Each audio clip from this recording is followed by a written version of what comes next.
is awarded to Mila Duro of San Fernando TML Primary School.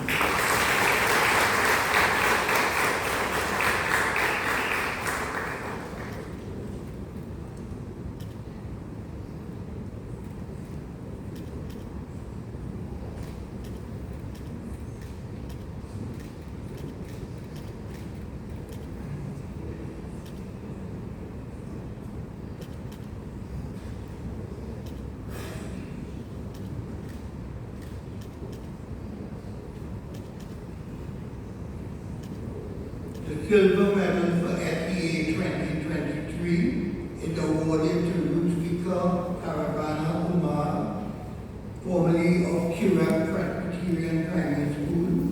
She is unable to receive the award herself, so the school principal, Ms. Patricia Jagannath, will collect on her behalf.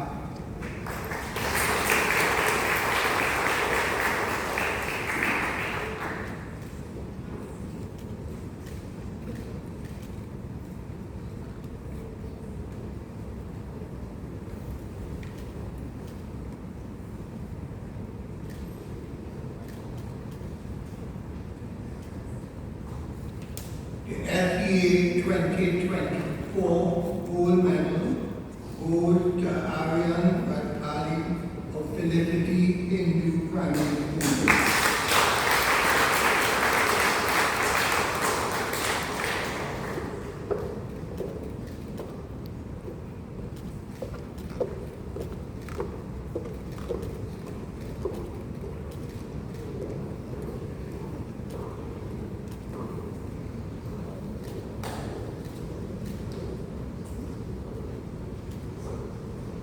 The gold medal for FEA 2024 also goes to Surya Mustaf of Kuberto,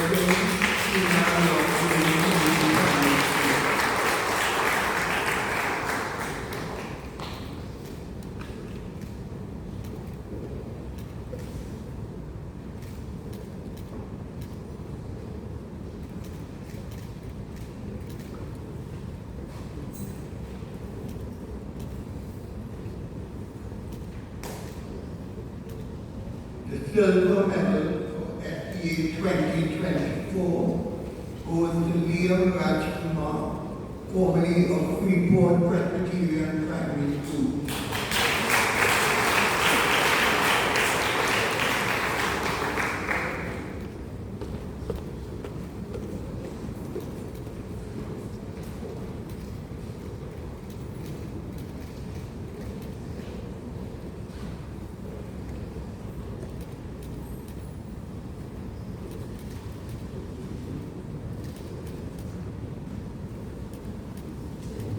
The 2023 gold medal for NEC examination goes to Kemal Matthew, the point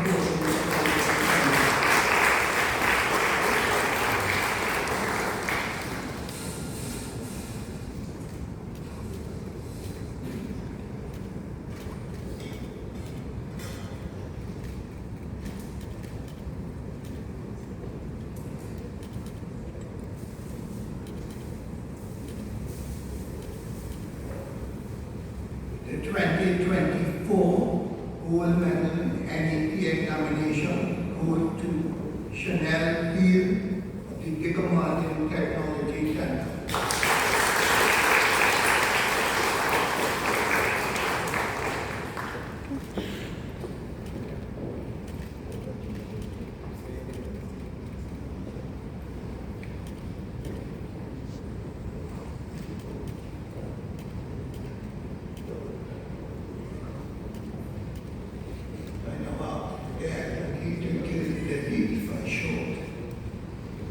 We gather in a spirit of appreciation to celebrate an extraordinary group of young people.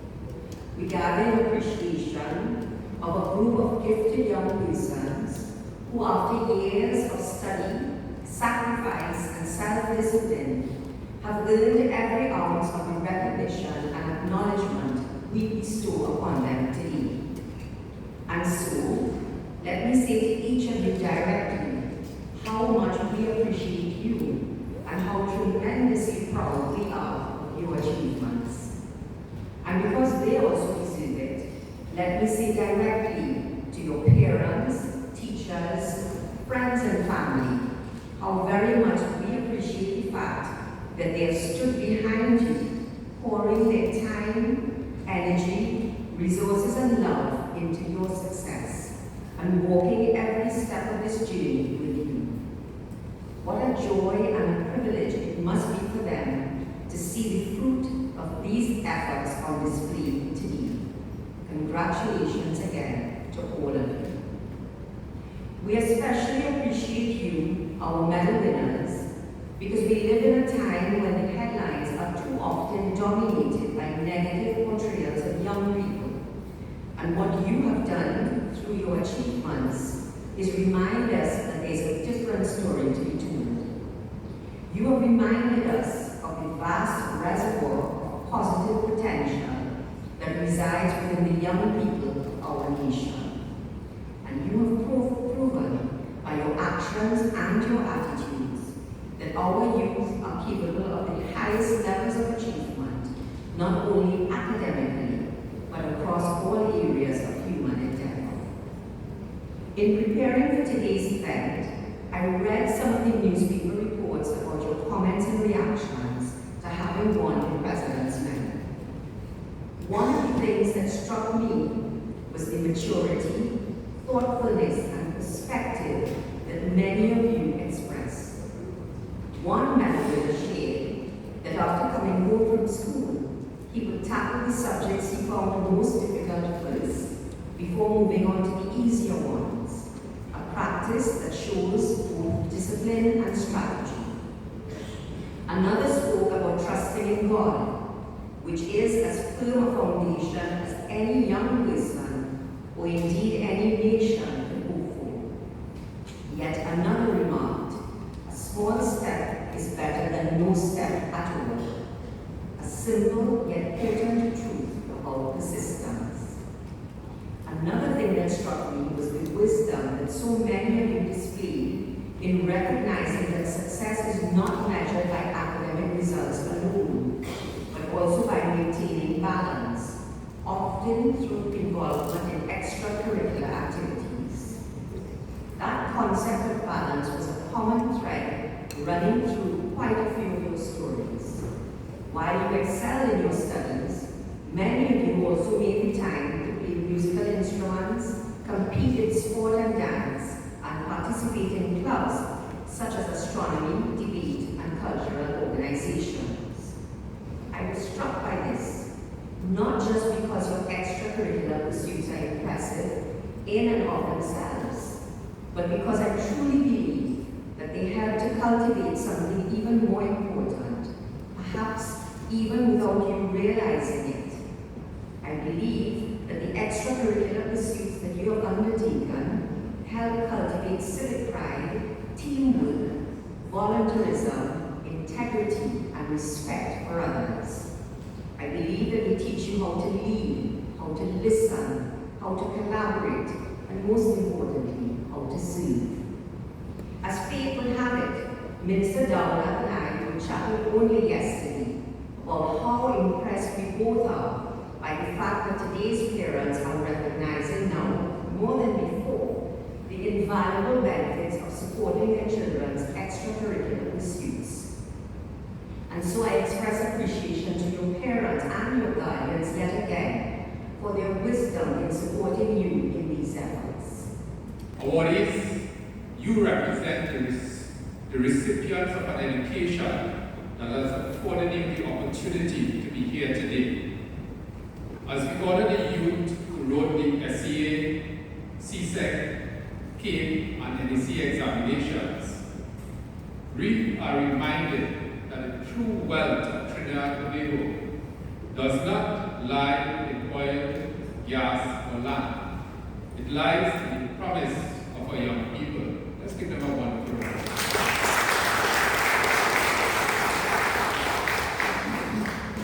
It gives me much pleasure to join with you this afternoon at the President Award Ceremony 2025, where we celebrate the finest young minds of Trinidad and Tobago the awards from 2023 and 2024. I take great pride in knowing that our young people are demonstrating the discipline and determination necessary to realize such remarkable achievements. But while we commend academic excellence, it is important that we frame this achievement within a larger vision. One that speaks not only to intellect, but also to integrity, not only to personal success, but to national service, not only to recognition, but to social responsibility. As youth, particularly in their adolescent years, they face countless pressures: peer influence, social media, and the competing voices of a rapidly changing world that can often lead our youth astray. It is therefore our shared responsibility, parents, teachers, leaders, and the government, to prepare them not only for careers, but for lives of meaning and purpose. I wish to congratulate all of you receiving the President's Medal and to acknowledge the efforts of your teachers and parents. As top performers, you have worked diligently to excel in your fields of study in the respective 2023 and 2024 national examinations. Today, ladies and gentlemen, the exceptional performances of our students signal the upward progression. On Monday, we will have commemorated International Literacy Day, highlighting the significance of promoting literacy in the digital era. As a lifelong learner, I can attest that the world is advancing beyond the digital learning habits of yesteryear. As digital natives, our young people have the tools to reach heights that their forefathers could only have imagined, and to expand their networks, the peers in the professional sphere through team building and virtual learning. The government of Trinidad and Tobago is committed to revitalizing the higher learning approach and ensuring that education is accessible to all, irrespective of socio-economic circumstances. The Caribbean Advanced Proficiency Examination, the Caribbean Secondary Education Certificate, Secondary Entrance Assessment, and the National Examination Council all continue to serve as a medium for standardization and growth.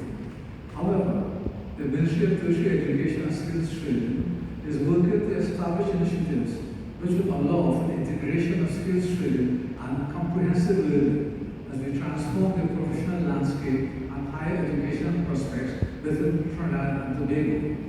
It is our hope that these steps will improve the viability of our education institutions and the sustainability of the local job market.